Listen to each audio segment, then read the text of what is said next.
Everybody knows that every economy in the world, a poor one or a rich one, requires energy to operate at all. It requires electricity to turn on the lights. It requires transportation fuels to have things be moved around.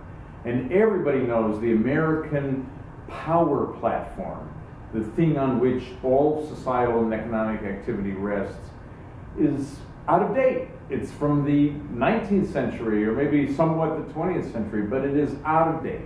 And it is high time in the second term of the Obama administration to commit to a complete rebuild of the power platform.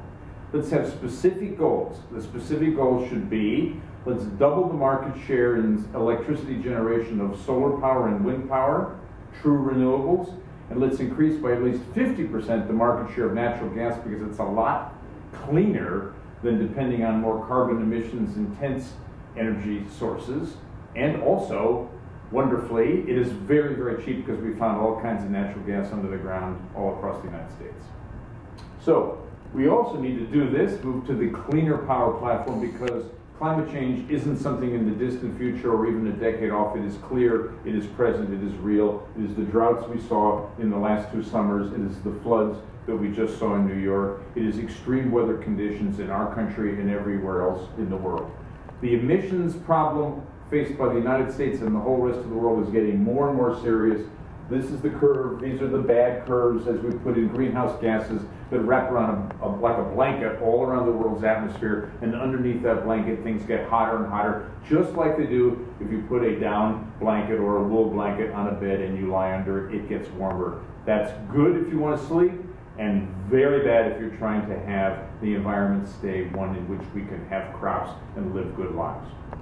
So what are we going to do to have investment in the power platform? We're not going to have the government buy all the electric utilities and spend taxpayer money. We're going to open the door to private investment to rebuild the power platform in the same way that $1 trillion of private investment rebuilt the entire communications networks of the United States from 1995 to 2003.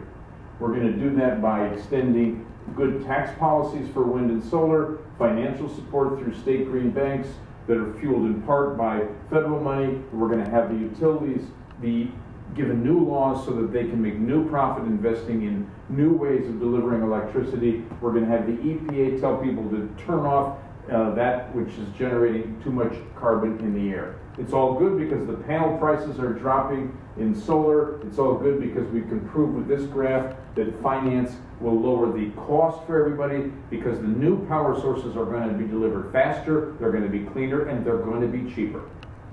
Already 30 states of the United States have said we have to move to renewables. They should not have to raise the prices in their states to move to renewables because cheap finance will help them. The shift in market share can occur in a very short period of time. We also can have investment in all of these activities, fine print in www.politicsofabundance.com. All of these net present value efficiency gains will have us be richer.